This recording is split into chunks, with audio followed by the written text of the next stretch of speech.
Hi, I'm Zara. And I'm Faith. And we would like you to sit down with us every Wednesday. Yay! So in today's episode, we're going to be looking at terminology. Yeah. So language that people use day-to-day life or just through questions that they think is okay, but it's actually a very heavy word or a very heavy topic that they don't know they've just opened or jumped into. Yes.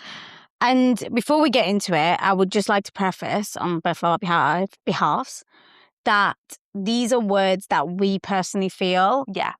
And you might be disabled or you might be a person with a difference that you think, absolutely not, I do not agree. Mm-hmm. And that is fair enough. And the point we're trying to make throughout this video is that every person is different, obviously. Yeah. So a term might work for you and it might not work for me. And vice versa. In other words, there's no playbook or rule book. It's just kind of like read the room. Yes. And over everything, let the other person lead. Yes. And we'll get to a summary at the end of the episode, but essentially that's that really. Yeah. But they are very specific to us as well. Definitely. So yeah. And let's get into it. Yeah. So I think the first one that I think we could both relate to is you're so brave. You're so strong. God. I get this a lot. And throughout the years, at first I used to see it as a compliment. Me too. Not gonna lie. I think because I got it more when I didn't feel brave and I didn't feel strong or confident. I think that was exactly what I was about to say. But now because I am, I'm like, they don't have to tell me. No, just because. I think before I used to see it as validation. Yeah. A lot of the times, and I used to be like, oh yeah, I am brave for being out in the wild, blah blah blah. The wild, the world, the shopping centres. Oh. Which, if you are a person with a difference / disability, can be seen as the wild. Yeah. Like people staring, it's scary. Mm-hmm. But now I'm thinking, I am not strong and brave just because I'm buying a latte, just because I am at the gym doing press-ups. Mm-hmm. Like, and I it's annoying because I get why as an able-bodied person you would think that's a nice comment. Mm-hmm. But personally for us, it's like, what else would you expect me to do? It's like, I'm just living my life. And I understand how, like, not gonna lie, someone calling me brave when I was 12 years old and getting my first wig, it was brave of me at that point because I didn't want to wear a wig and I almost had to. Didn't have to do anything. But at that point, to cover up my alopecia, which is what I wanted to do at that age, I had to wear a wig. And so I got called brave a lot for the struggles that I went through. And looking back, I understand I needed that validation. But right now, I'm not brave. I'm just living my life. Yeah. And I think I'm brave if I'm going to do a skydive. Yeah. But otherwise, it's important to know and to realise that every person within their life, disability or not, goes through struggles. Yeah. So if you're going to start calling me brave, you need to call everyone else brave. Yeah, everyone's got a moment of bravery. Yeah. Everyone has strength. But you can't just say, oh, you're so brave for going out bald every day. Yeah. That's just me, babe. What tips the iceberg for me is when you call me brave within 2 seconds of knowing me. Yeah. Like you don't know a single story that represents the fact that maybe I am brave. Maybe there's a certain story in my life that makes me brave, but don't just assume that I am brave just by looking at my disability. And I know it comes from a good place, but it ends up being a backhanded compliment because it's like, I'm not calling you brave, but I'm just standing here in the aisle with me, in Tesco. Another backhanded compliment, speaking of, that was such a weird way of saying that. Speaking of. And I think this personally for me, I don't know if you've ever had that, well, not this specifically, but when people say, oh, wow, you are too pretty to be in a wheelchair. And I'm like, honey. Oh, my God. Honey. Sometimes I laugh at that. I mean, you shouldn't because it's not funny. But I'm like, how on earth do you think that was going to be perceived? Yeah. And thank you for calling me pretty. Thanks for the compliment. Thanks for the compliment. But my wheelchair doesn't add it's like, don't or take away from that. Yeah. To me personally, my wheelchair doesn't make me unattractive. Yeah. Or attractive. Yeah. And if you think that the wheelchair makes a difference in your appearance, that's you're the problem. one that's shallow. Yeah, that's a you problem. Yeah. Whereas also, speaking of shallow people, I think a lot of people would love to hear about this. I recently had an experience with a guy who had an issue with my chair. Not going to go into the details, but the said dating app that we was on actually banned him from the dating app. And do you know what? I'm just going to shout them out. Thank you, Hinge. Because well done. top marks. And I might even consider coming back on the app. But maybe not yet. Because his behaviour was poor. Yeah. Like, the boy, 31, 32, bear in mind, should have known better. Yes. And all I can say is he said he wouldn't swipe me because I was in a chair. And look at that. He can't swipe anyone now. No. Job done. That was great. But continuing on from like the pretty value, the one that I get, you know what, I used to love getting it, this comment, but now I'm thinking about it even more. I'm like, it's icky. What? Basically, when people say you look better without hair, like a moment of silence, please. It's like, I used to love it, and I'm like, yeah, I know I do, thank you, because I was trying to own my bald look, knowing that my hair wouldn't grow back anyway. So of course I look better without hair because my hair's not growing back. Yeah, like even my body knows that. And it's like, I'm glad you think that. Yeah, because I can't do anything about it. But at the same time, it's like it makes me think that, oh, thank God my hair hasn't grown back then. Yeah, like, it's like it's so being bald is not a choice for you. Yeah. So it's like saying it. Do you know what? I'm going to sound stupid for saying this, but it's essentially what it is. And it's like someone telling me as a wheelchair user that I look better sat down. Like seriously though, if you deep it. But for me, it's just a tricky one because I used to love it, but more recently I'm like, well, yeah, but I love wearing this wig, like, and I love wearing this hair system, and I love dressing up, and I love like the option of wearing a wig. Yeah, you know, and it's like, why can't I still be pretty and look stunning in a wig? Yeah, but no, it's just bald. Like I look better bald. It's like, well, I'm still gonna wear my wig sometimes, and I don't really care of your opinion, but I'd quite like to think I look great either way. Yes. I don't know. But for me, that's an icky one for me. Like my partner says it all the time, but I am fine with that because I know where it's coming from, and he tells it me in my like low places. Yeah, like when I'm having a low day, he'll tell me. It's like, again, it's like that thing where it's like, if I'm brave, and if I've said a story that makes me brave, call me brave. And it's like, if someone just off the back of like not knowing you says that to you, that's wrong. But because your partner knows you, that's completely different. And it's normally come from like, to be fair, this comment normally comes from a stranger. If they've said, if they've gone, oh, like, and they've asked if I wear wigs. I've shown them that I've worn a wig, and they've gone, oh, you look better bald. So it's mainly from that rather than like family and friends, because family and friends are normally just bigging me up. Yeah. It's more from strangers if they've just said it out of the blue. So yeah, I must reiterate that because I do have family that say that all the time. Not coming for you. No, it's more it's all good. Yeah. Another one that I just find very like speechless about is when people say you don't let your disability stop you. What else are you going to do, babe? Like, I get this in DMs. Really? In person. Yeah, all the time. In DMs, in person. And sometimes, like, kind of related to this, people say, I love how confident you are despite your disability. Or, like, knowing you're, like, something along the terms of you're confident. Yeah, despite your disability. And I'm like, what else would you want me to do, though? No, like, I mean, I get, like, I have come a long way with my disability and I am more confident than I was maybe like 10 years ago. But going back to you don't let your disability stop you. Number one, stop me doing what? Like, elaborate, please. Like, I'm not a Paralympian. I'm not an athlete. I'm not a para-athlete. Like, I'm not.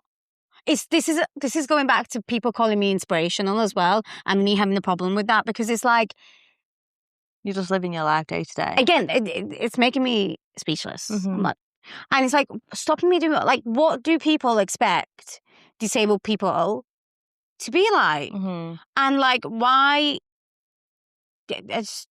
feel like I've just put that out there and I have nothing to add. And it's just because it really frustrates me. Like, what do you mean? Don't let your disability stop you. You don't let your disability stop you. I mean, thanks. I try to let it not.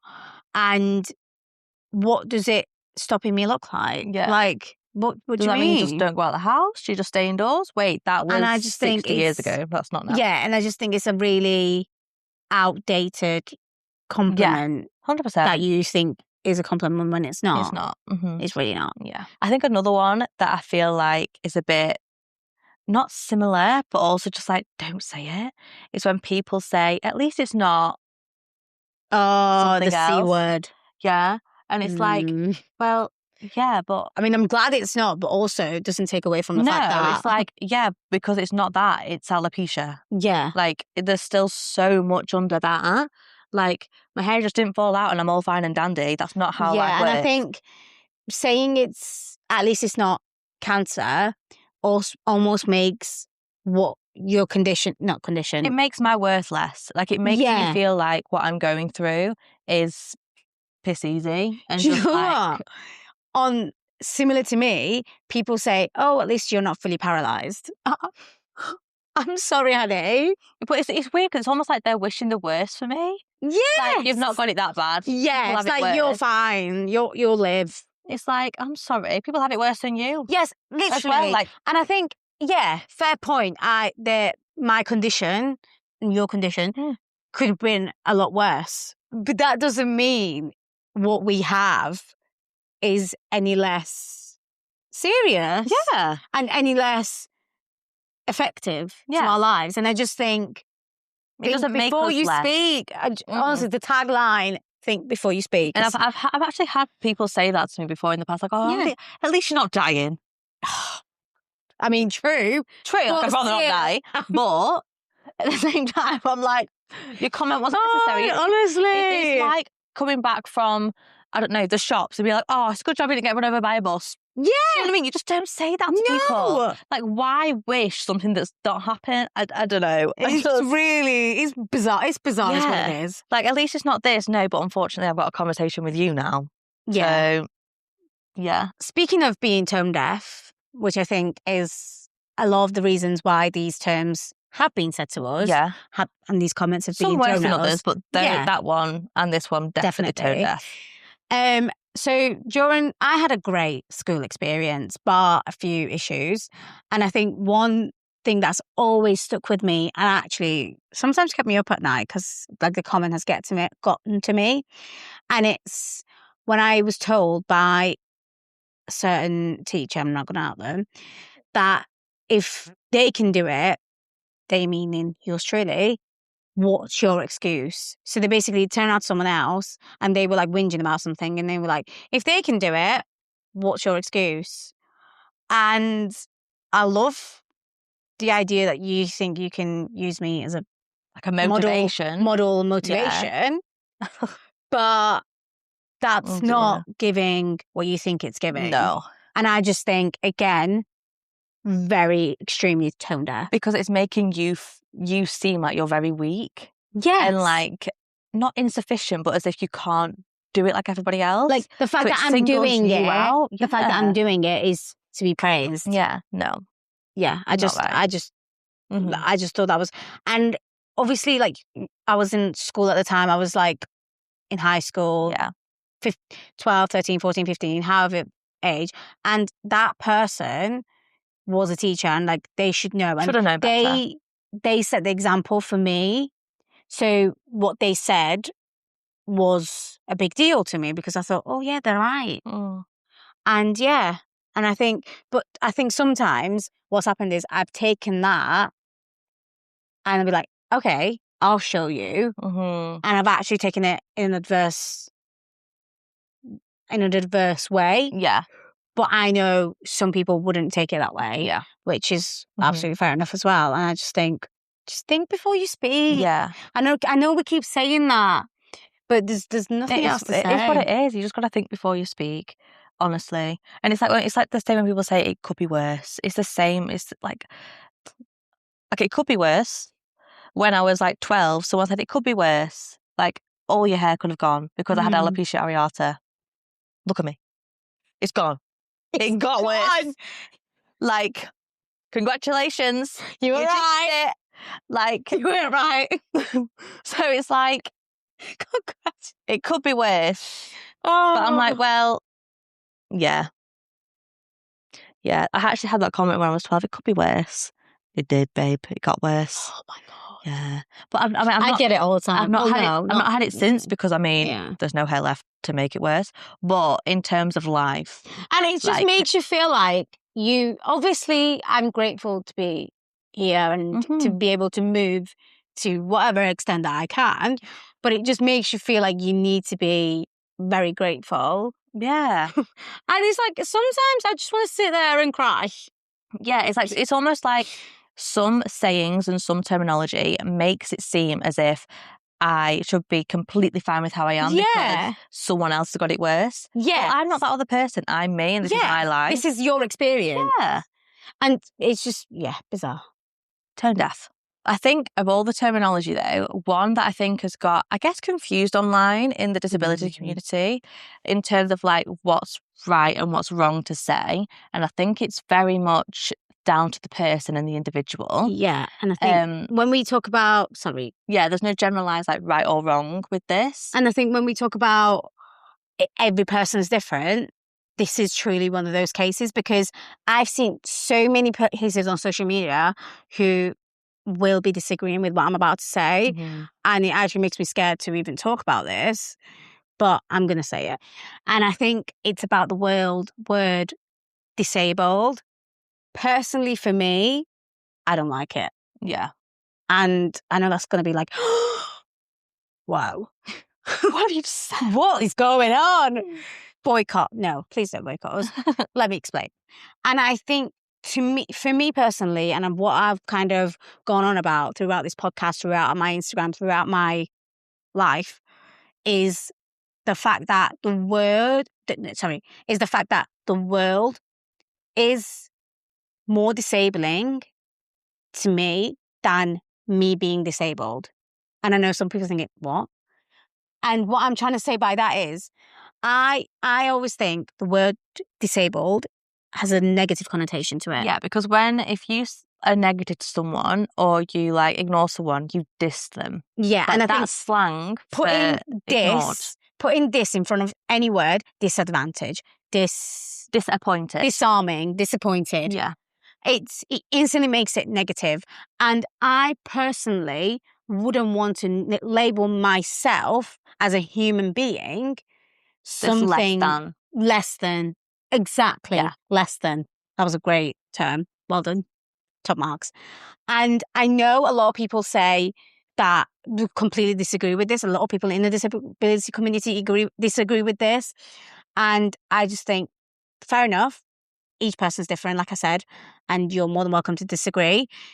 But for me personally, I just think the world is disabling. Yeah. I'm not disabled.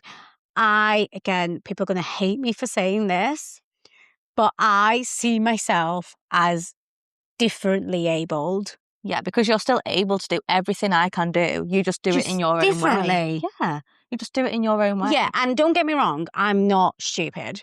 I know there's some things I definitely cannot do. Case in point, running. Cannot do it. Speaking of running, please... there's still time. There's still time to put towards the Little Lady Locks fundraiser for my half marathon in... Oh my gosh, in like... A few days. Yeah, we're in May. Yeah. Ah, I don't know why we keep high-fiving. Next... Because why not? Yeah. Oh my gosh. Are you ready? Crazy. Am I ready? Yeah. Yeah. We'll have fun. Gosh. We'll have fun. If you see me wheeling about town, I'm not crazy. I'm just following her. Yeah. You can find me, actually. I'll get an app, apparently. I'll be there. I'm going this weekend. With my partner. But yeah, we'll let you know how it's gone. I'll come back next week like, oh my God. You need my wheelchair. Yeah. Fun fact, I actually have 2 wheelchairs. Yeah. So if needs be, there is one. Thank you. Anyway. And I just think, yeah. And so I feel like I'm really awkward talking about this because I know in my bones there's going to be people who disagree with this, but I just don't like the word disabled. And I know some people are like, oh yeah, but like the society's made us not like the word. It's not society. I don't see myself as disabled. Yeah. And I feel like, yeah. Yeah. Makes sense. I think the question you need to ask yourself is, who is the word disabled serving? Like, if you label yourself as something negative, is it serving you or is it serving everyone else? Yeah. And you should think about that before being keyboard warriors in the comments. I'm preempting that. Maybe people will agree with me. To be fair, in another world, like in another way to see this, I don't call myself different. I don't go home and label myself different. I'm just bald because that's fact. I have no hair on my head. That's a fact. Yes. And I used to hate the word. Like, my sister used to tease me growing up and calling me baldy. But at that point, I wasn't bald. So I did take offense to that. But now, like, I am bald. Don't call me baldy, though, because that's a pet name and that's just weird. But maybe not a pet name, but that's a weird pet name. But if you have any pets with that name, by the way, let us know, because I actually need to know. But it's like, at the end of the day, I am happy being called bald now, but back then, no, because I wasn't bald. Yeah. And so now when people say, you're different, I'm not different. Like, I could do everything that you can do, I just don't have hair. So it's like, it's similar. Yeah. Because people would say I'm living with a difference, I'm visibly different, but just because you're seeing me with my looks. Yeah. But everything else is the same. And it's like, if you shaved your hair by choice, would people call you different? They would just say, nice haircut. Yeah. So, yeah. And I just think, just because mine's permanent. Yeah. And just going back to the word disabled, it doesn't, I understand why some people use it, but it just doesn't sit right with me. And no pun intended, but it just doesn't sit right with me. And that's that. I think to hone it in on alopecia, this is terminology that needs to be said so that nobody else says it. Because I think everyone in the alopecia community can agree that these next three things that I'm about to say, complete no-nos. So if this is new to you, that's fine. Like, this is why we're coming on here to learn, to share what's right and what's wrong. But these three are like boycotted, like never again say, please. So one big one is that it's just hair. Face value, yes, it is just my hair that you can visibly see that I'm losing. However, underneath all that, emotionally, I'm distraught. Yeah. Physically, I'm anxious. This can cause depression. It can make you not want to leave the house because you don't like the way you look because your hair is falling out. 100%. So it's dehumanizing as well. Like, I've woken up in the past. I've woken up in the past and my hair's been on my partner. Like, when I had hair, it would fall out when I would be asleep, when I was in the shower, everywhere. And it's so awful, like, seeing it on someone you love, and it's like, you can't help it. It just falls out. And so just hair, it's not just hair. So let's stop that straight away, because all you can see that it is just hair, but it's not just hair. Goes way beyond that. So beyond that, massively. And then that leads on to people saying it's a cosmetic issue. And I've got this a lot, especially when going to the doctors or the hair clinic or dermatology.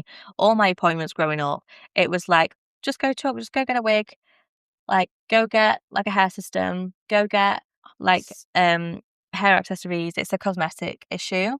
It's not, actually. It's an autoimmune condition. Yeah. It's not a cosmetic issue. It can be fixed with quotes for those that are listening. I've got my quotations, fixed by wigs and by hair systems, but that's not a fix. That's just a way forward for people to feel more confident in themselves. Yeah. It's not a fix. It's another option. Yeah.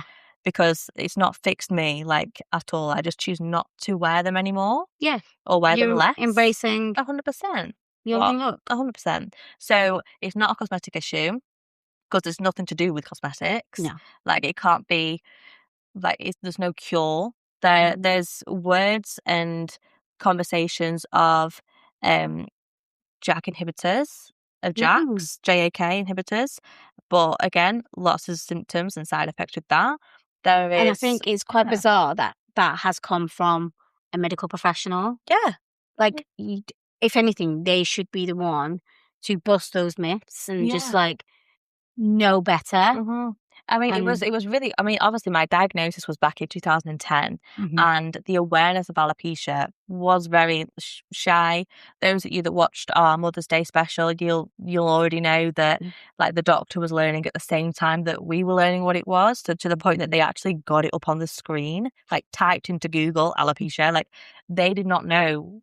They didn't know themselves. They couldn't explain it. They had to show me. So there's been a lot more education in terms of the medical field that know what it is, to the point that JAK inhibitors are quite new. But again, it's not a cosmetic issue or a cosmetic fix. It's not a thing. So there are already two things: just hair, cosmetic issue, no. And I think finally, just to wrap up what not to say, it is when people say, "Oh, I couldn't do that." Do you think you had? Did they think you had a choice? Yeah. Long pause. I'm sorry. Do you think I like wished upon a star? Like, honestly, do you think I wanted this to happen to me? Oh, do you know what? Again, it's one of those where it's like, it seems nice. It's not. Yeah, it's like, this doesn't make me better than you by you saying this. And I think that's what people are wanting from that. They want to almost big you up by saying, wow, you're amazing because you're now bald. Like, I'm amazing anyway, regardless. But it's the fact that, like, I didn't ask for this. These are just the cards that I've been dealt and I'm dealing with them. And in my own way, I'm dealing with them. And I think to say that, oh, I couldn't do that, I couldn't go bald, it's like, if you hadn't got a choice, you would. And that's so harsh to say. But from someone that's gone through it, and I'm at the end of my alopecia journey now, I say at the end, this is the end. This is the end. But it's the fact of, like, my hair is not going to grow back, and I've accepted that. And I'm still learning and growing every day in terms of how it makes me feel and how I can now wear wigs without feeling like I'm hiding and changing who I am.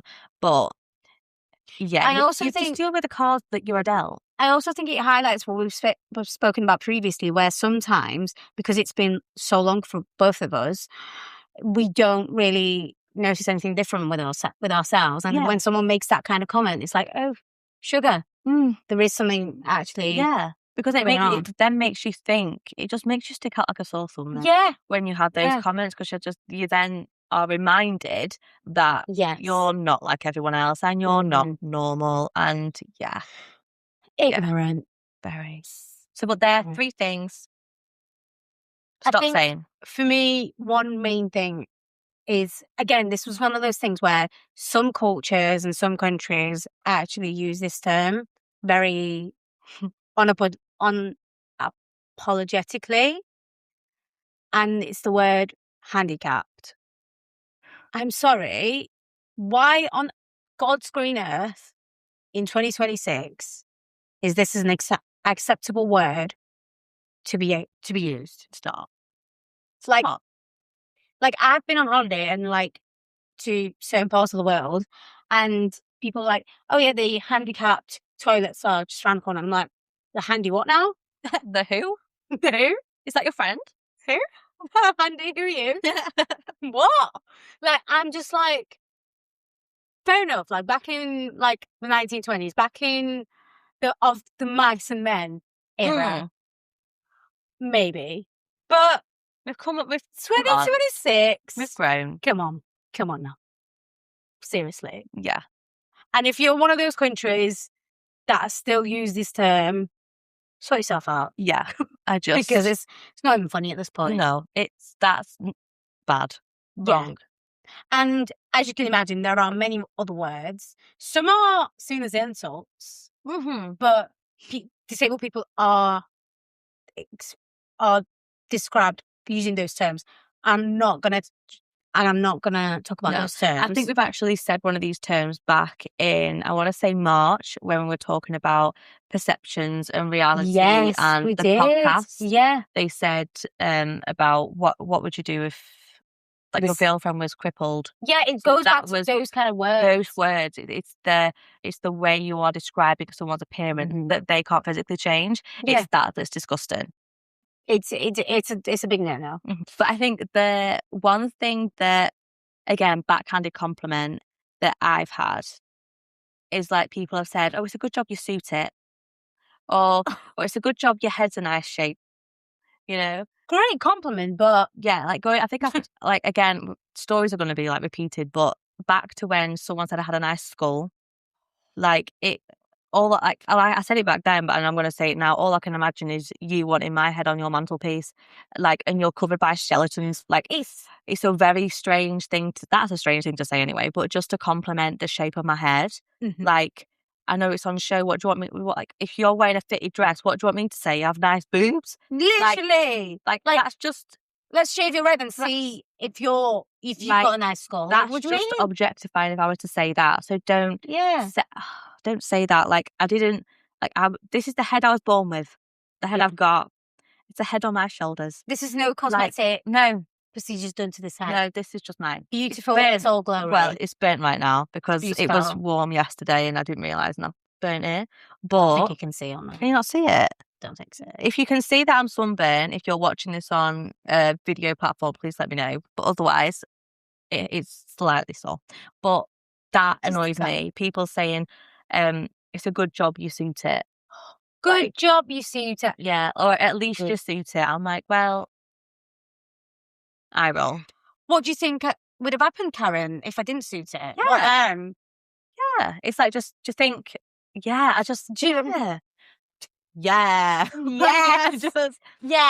Just no. Honestly, I just, It's like, I rock it because I own it and I have confidence, and that's why. But my confidence isn't always there, but I'm still going to be bold. Yeah. I'm still going to be me. It is something you cannot change. It's like if someone says, oh, good job you suit, but green eyes, blue eyes. Yeah. It's like, I'm not going to wear contact for the rest of my life, am I? Like, crazy. Yeah. Crazy world. But I think to sum up, language doesn't have to be perfect.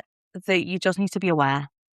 So as much as we're like, don't say this, don't say that, as much as that sounds so aggressive and like to the point and a bit harsh, it's just new awareness. Like through every day, you're going to say things that you regret. And we do it every night. We go, we stay sat up in bed like, oh, 3 a.m. Why did I say that? And it's just being more aware and learning. And I think that's just where the world is now. We've got so many people of differences and different abilities, and just ask questions. Yeah. Ask and be educated. And I think if there's any terms or anything like that you've also come across that we've not talked about, let us know. And on that note, this is the end of this episode. And I'm just going to say it. If this episode made you even slightly uncomfortable, that probably means you've learned something today. Yeah, which is good. Which is a good thing. But we'll see you again next Wednesday. Woo! Bye. Bye.